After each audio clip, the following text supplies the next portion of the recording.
Saudara yang terkasih, ketemu lagi hidup dalam pengharapan. Hari ini saya ingin menyampaikan kebenaran firman Tuhan, hidup diberkati Tuhan. Tentunya setiap orang ingin diberkati, semuanya berjalan lancar, semuanya berjalan dengan baik. Tetapi yang perlu kita pahami adalah bagaimana hidup yang diberkati oleh Tuhan. Saudara yang terkasih, hidup dalam pengharapan, ada hal yang ingin saya sampaikan pada hari ini, bagaimana hidup diberkati oleh Tuhan. Dalam Amsal pasal 10 ayat yang keempat, tangan yang lamban membuat miskin, tetapi tangan orang rajin menjadikan kaya. Saudara yang terkasih, hidup dalam pengharapan bahwa hidup diberkati oleh Tuhan. Langkah-langkah yang perlu kita lakukan, yang pertama adalah rajin bekerja. Ya, di sana ada kalimat mengatakan bahwa lamban itu tidak jujur atau bisa diartikan malas. Ya, orang yang bekerja dengan tangan yang tidak jujur menjadikan miskin, tetapi tangan yang jujur menjadikan kaya.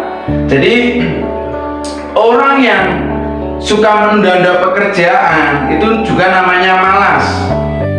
Jangan lambat.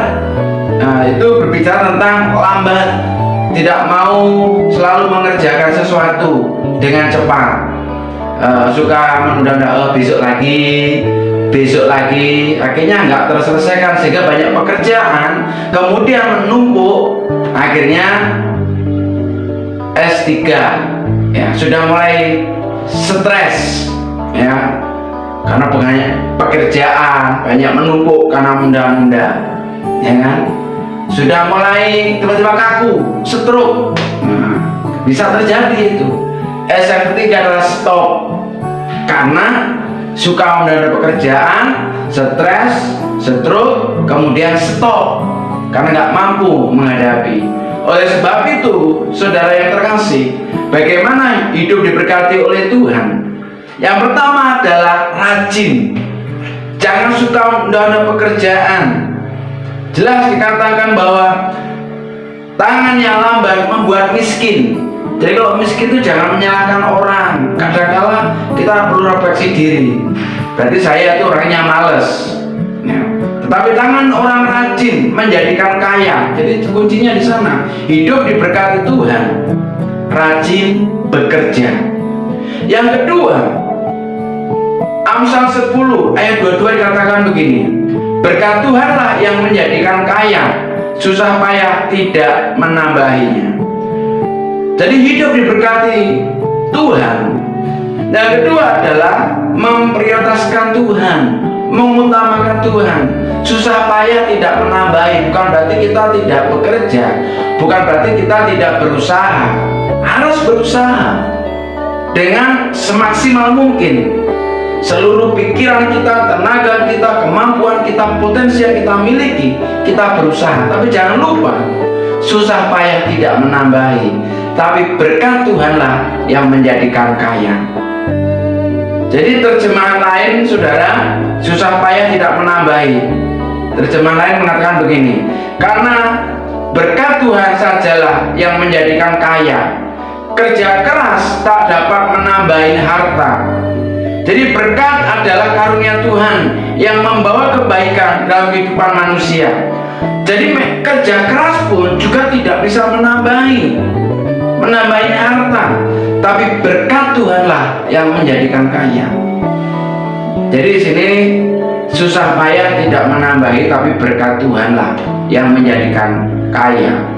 Jadi di sana jelas harus memprioritaskan Tuhan, mengutamakan Tuhan, bahwa pekerjaan itu adalah Tuhan yang memberi. Dengan pekerjaan itu kita dengan sungguh-sungguh, selain bekerja keras, tapi kita menyadari berkat Tuhanlah yang menjadikan kaya. Dalam Markus 6 ayat 33, tetapi carilah dahulu kerajaan Allah dan kebenarannya, maka semua akan ditambahkan kepadamu. Jadi ketika kita mengutamakan Tuhan, cari Tuhan dulu, yang lain akan ditambahkan. Kata maka itu berarti akan ditambahkan ketika kita mengutamakan Tuhan. seringkali mengesampingkan Tuhan, melupakan Tuhan, nggak ada waktu untuk berdoa, tidak ada waktu untuk bersekutu, tidak ada waktu untuk beribadah, tidak ada waktu untuk membaca firman Tuhan. Seharusnya kita menyadari kita harus memprioritaskan Tuhan kalau ingin diberkati oleh Tuhan, karena sumber berkat itu adalah datangnya dari Tuhan. Saya mendorong mengajak kita sekalian, mari kita mengutamakan Tuhan, prioritaskan Tuhan dalam hidup ini. Jangan dinomorduakan, dinomorsekiankan.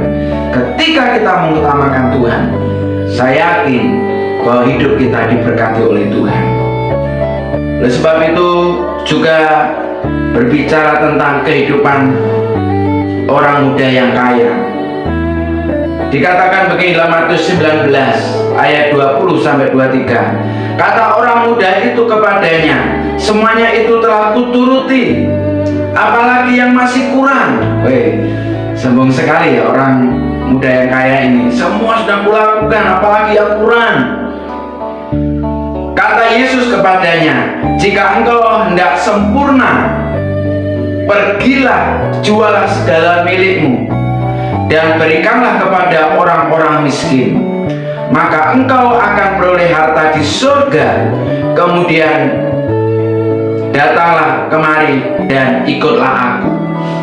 Jadi ketika orang kaya ini, orang muda kaya ini merasa semua sudah dilakukan, Tuhan juga memberikan jawaban. Karena hartanya mereka banyak, jualah milikmu, bagikan kepada orang miskin, dan kamu memperoleh harta di surga. Ikutlah aku. Apa respon anak muda ini? Karena hartanya banyak. Ketika orang muda itu mendengar perkataan itu, pergilah ia dengan sedih. Kenapa sedih?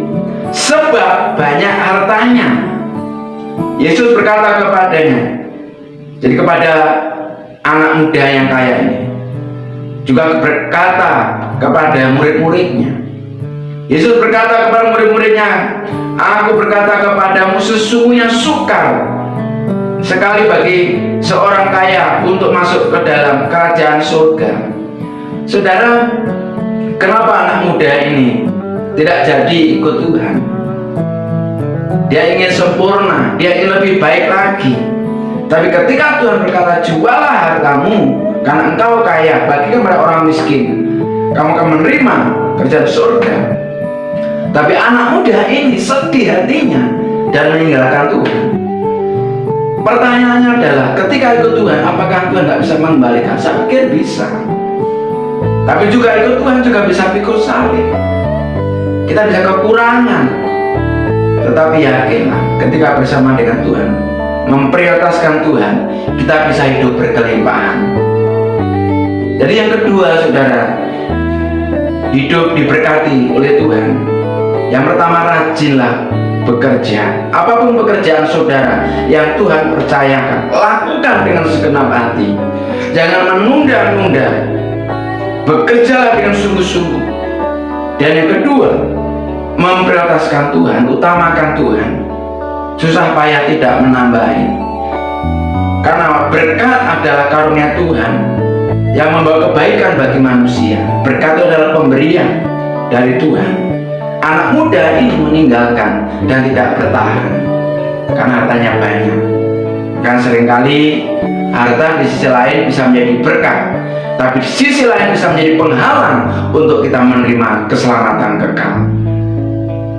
Oleh sebab itu, saudaraku yang terkasih, kalaupun kau diberkati oleh Tuhan, jangan sampai berkat itu menjauhkan engkau dari Tuhan.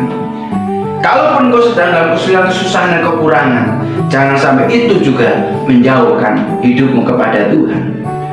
Prioritaskan Tuhan, utamakan Tuhan. Yang ketiga, hidup diberkati oleh Tuhan. Dalam Mazmur 127 ayat 2 dikatakan begini.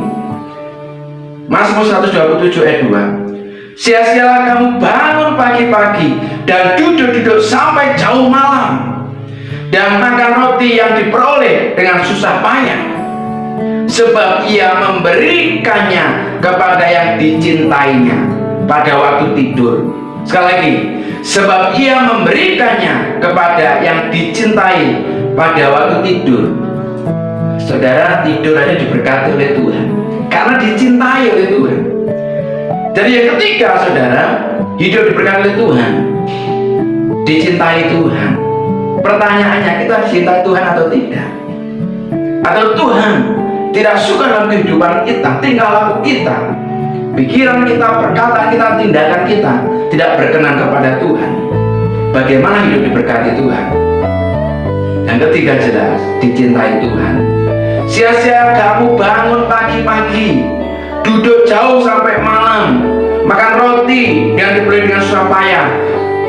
Saudara, bukan berarti kita nggak bangun pagi-pagi dan bangunnya siang-siang, kerja jam 7, datanya jam 8. Wah, ini masalah itu, saudara.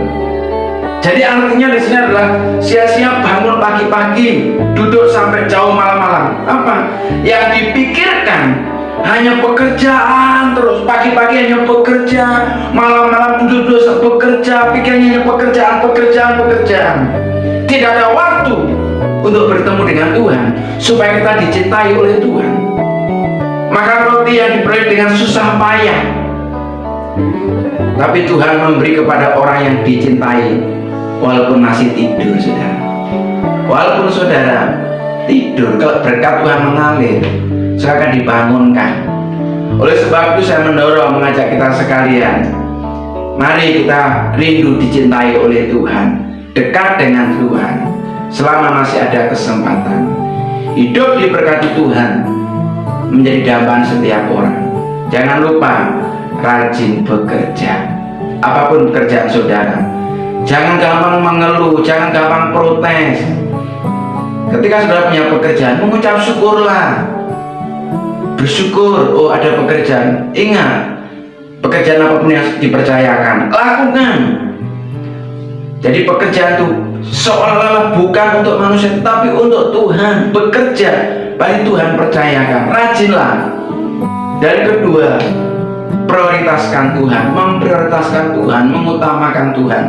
Karena susah payah tidak menambahi, tapi berkat Tuhanlah yang menjadikan kaya.